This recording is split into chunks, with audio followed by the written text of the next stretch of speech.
انسان ہی نہیں جس سے خطا نہ ہو، اور پھر وہ انسان ہی نہیں ہے جو خطا پہ شرمندہ نہ ہو، پھر وہ شیطان۔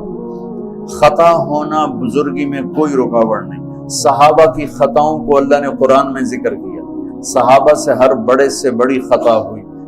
اس میں ایک پیغام تھا کہ اتنے بڑے مقام والے سے بھی خطا ہو سکتی ہے اور اللہ کے تعلق میں کوئی کمی نہیں آ سکتی۔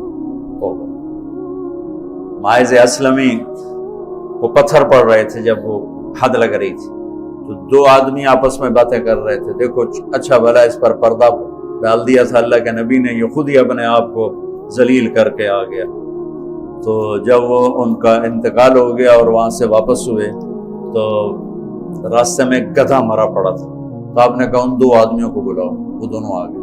آپ نے فرمایا اس کا بیٹھ کے گوشت کھاؤ۔ یا رسول اللہ، یہ آپ کیا فرما رہے ہیں؟ ناپاک، حرام، مردار۔ کہ ابھی جو تم نے ماعز کا گوشت کھایا اس سے زیادہ ناپاک تم نے کھایا۔ کہ تم اس کی غیبت کر رہے، اور میں محمد مصطفیٰ اللہ کی قسم کھا کے کہتا ہوں میں اسے دیکھ رہا ہوں جنت کی نہروں میں نہاتا پھرتا۔ گناہ ہونا انسانی اللہ اور بندے کے تعلق میں رکاوٹ تب بنتا ہے جب اصرار ہو، کرتا ہی جائے کرتا ہی جائے۔ اس لیے کبھی کسی کے گناہ پر اس کو حقیر نہ سمجھو۔ ہاتھ جوڑتا ہوں، کسی کو حقیر، کسی سے نفرت، اپنی نیکی کے تکبر سے بچو۔ اللہ کی قسم، نیکی کا تکبر پیسے کے تکبر سے بھی زیادہ خوفناک ہے۔ ہم ایسے، ہم ایسے، تم ایسے، تم ایسے۔ اور امرہ غامدیہ رضی اللہ تعالیٰ عنہا سے برائی ہو گئی، حاملہ ہو گئی، اور ان پر قربان جائیں سبحان اللہ کے نبی کے پاس آئیں، میں ماعز کی طرح نہیں ہوں کہ آپ کہیں جا تو نے کوئی نہیں کیا، میں حاملہ ہوں زنا سے، مجھے پاک کریں۔ تو آپ نے فرمایا، آپ نے اس کو ٹالنے کے لیے کہ جا پہلے بچہ پیدا کر پھر اس کے بعد دیکھا جائے گا، کہ 9 مہینے گزریں گے آپ ہی بھول جائے گی۔ وہ 9 مہینے بعد پھر آ گئی کہ مجھ سے گناہ ہوا ہے، یہ میرا بچہ پیدا ہو گیا ہے، اب مجھے پاک کریں۔ آپ حیران ہو گئے اس کے اس اندر کے بے قراری پر۔ آپ نے پھر دوسرا ہیلا اختیار فرمایا، آپ نے فرمایا بچے کو دودھ پلا 2 سال، جب یہ روٹی کھانے کے قابل ہو جائے پھر آنا، پھر حد لگائیں۔ 2 سال اس نے دودھ پلایا، اور ایک دن چشم فلک نے دیکھا کہ ایک عورت بچے کو انگلی سے پکڑ کے لا رہی ہے، اور اس بچے کے دوسرے ہاتھ میں روٹی ہے اور وہ کھا رہا ہے، اور آ کر کہتی ہے یا رسول اللہ یہ روٹی کھا رہا ہے، طہرنی، مجھے پاک کیجیے۔ میرے نبی کے بھی آنسو نکل آئے۔ تو آپ نے فرمایا اس بچے کو کون اپنا بیٹا بناتا ہے، میں ضمانت دیتا ہوں جنت میں وہ میرا ساتھی ہوگا۔ تو ایک انصاری صحابی نے اٹھ کر کہا یا رسول اللہ میں اس کو اپنا بیٹا بناتا ہوں۔ اتنی بڑی بڑی ہستیوں سے گناہ ہو جاتے ہیں، لیکن ہم کہتے ہیں یا موسیٰ یا فرعون۔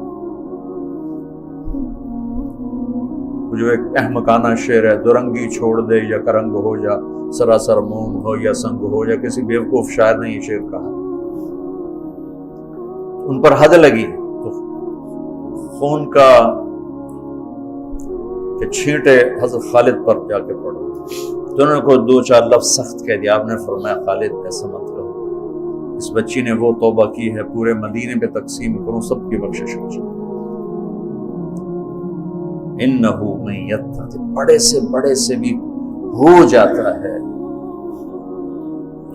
سارعوا الی مغفرۃ من ربکم وجنۃ عرضها السماوات والارض اعدت، بولو للمتقین۔ کون ہیں؟ الذین ینفقون فی السراء والضراء، جو تنگی اور فراخی میں خرچ کرتے ہیں، والکاظمین الغیظ، جو غصے کو پیتے ہیں، والعافین عن الناس، جو لوگوں کو معاف کرتے ہیں، واللہ یحب المحسنین، اللہ احسان کرنے والوں کو پسند کرتا ہے۔ اب آگے بھی تقوی والے ہی آ رہے ہیں۔ والذین اذا فعلوا فاحشۃ، فاحشہ میں نے بتایا تھا نا قرآن میں کس معنی میں آتا ہے، اور یہ کس کے بارے میں؟ اللہ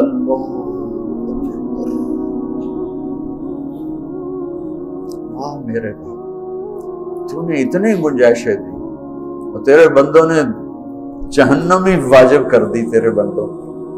مجھے ایک پڑھا لکھا نوجوان کہنے لگا تسی مولویاں ساڈے کول ساڈا رب کھولے، اور ساتھ ہی رونے لگا کہ سب مولویاں ساڈا رب کھولے، ڈرائی جاندے ڈرائی جاندے ڈرائی جاندے۔ والذین اذا فعلوا فاحشۃ، یہ بھی تقوی والے ہیں، او ظلموا انفسهم، یہ بھی تقوی والے ہیں، ذکروا اللہ فاستغفروا لذنوبہم ومن یغفر الذنوب الا اللہ ولم یصروا علی ما فعلوا۔ یہاں آ کے جدا ہو گیا، متقی اور فاسق جدا ہو گیا کہ متقی بھی یہ سارے گناہ کر سکتا ہے لیکن وہ چھوڑ دیتا ہے، اصرار نہیں کرتا، روتا ہے، معافی مانگتا ہے، اور جو بدماش ہوتا ہے وہ کرتا جاتا ہے کرتا جاتا ہے، وہ کہتا ہے ویکھی جائے گی ویکھی جائے گی۔ تو جنت میں جانے والوں کے بارے میں میرے رب کا قرآن یہ کہہ رہا ہے، ہم ایسی احمقانہ سوچ کے مالک ہیں کہ نیک آدمی تو بن جائے معصوم پاک نبیوں کی طرح، اور جو نافرمان ہے وہ فرعون بن جائے، وہ کیوں نیکی کرتا ہے۔ میرا کالج کا ساتھی تھا احمد مصطفیٰ، 96 میں فوت ہو گیا۔ اس کا چلہ لگا تو سارے عیب چھوٹ گئے، صرف شراب رہ گئی تھی، تو وہ نشے میں اس کے دوستوں نے اس کو گھر کے دروازے کے سامنے اتارا تو وہ دروازے پر ہی گر کے پڑا ہوا تھا۔ تو پولیس کی گزری وین تو انہوں نے اٹھا کے ڈالا اور چوکی لے گئے۔ صبح اس کی آنکھ کھولی تو روشنی ہو رہی تھی، تو اس نے سپاہی بھی جانتے تھے، اچھا بڑے آدمی کا بیٹا تھا، خود بھی کافی مشہور تھا، تو اس نے کہا یار جلدی جلدی مصلی لوٹا لو، میں نے نماز پڑھنی۔ تو کہنے لگا راتے کی کر دے رہے ہو؟ تو کہنے لگا اس واسطے تو نماز پڑھنے لگا کہ منہ کالا کیتا ہے دھو بھی لواں۔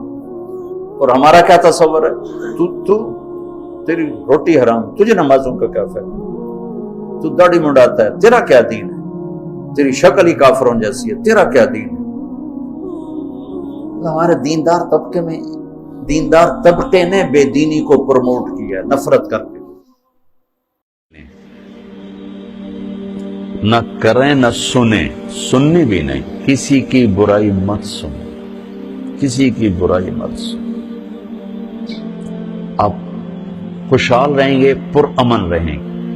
کسی کی برائی نظر آئے تو آنکھیں بند کر لیں، اندھے ہو جائیں، اس کی اصلاح کے چکر میں نہ پڑیں، آنکھوں پہ اپنے پردہ ڈال لیں۔ ایک صحابی کہہ رہے ہیں ارید ان یسرنی ربی یوم القیامہ، میں چاہتا ہوں اللہ قیامت کے دن میری پردہ پوشی فرمائے۔ آپ جواب دے رہے ہیں استر عیوب اخوانک یسترک ربک یوم القیامہ، تو اپنے بھائیوں کے عیب چھپا، اللہ تیرے عیب چھپائے گا۔ ایک یہ بات، نہ کسی کی کمی بولو، نہ سنو، نہ دیکھو، تو آپ کے دل کا برتن صاف رہے، خوش رہو گے۔ جب بولو گے، جب سنو گے، جب دیکھو گے، پھر آپ کے دل میں زہر بھر جائے گا، نفرت بھر جائے گا، غضب بھر جائے گا، کینہ بھر جائے گا، حسد بھر جائے گا، بغض بھر جائے گا۔ تو بہت بڑی چیز میں آپ کو بتا رہا ہوں کہ اپنی زبان پہ آپ قابو پانا سیکھیے، تو آپ کا اپنا بھلا ہے۔ جب آپ عملی میدان میں جاؤ گے تو آپ کے پاس ایک طاقت ہوگی، کبھی بیوی کے رویے ایسے، کبھی اولاد کے رویے، کبھی ماں باپ کے، کبھی بھائیوں کے، کبھی رشتہ داروں کے، کبھی پڑوسیوں کے، کبھی ساتھیوں کے، تو آپ کو اللہ تعالیٰ ہمت دے گا کھڑے ہونے کی۔ تو ایک تو آپ سب بچے اس کی نیت کرو کہ زبان پہ انشاءاللہ قابو پانا، ٹھیک ہے؟ سچ بولنا ہے، جھوٹ نہیں بولنا۔ جھوٹ لعنت ہے ہر انسان کے، اچھے بولنے، غیبت نہیں کرنا، بہتان نہیں باندھنا، کسی کو بے عزت نہیں کرنا، کسی کی بے اکرامی نہیں کرنا، کسی کی اصلاح کے چکر میں اس کے عیب نہیں پکڑنا، بس اپنے دن اپنی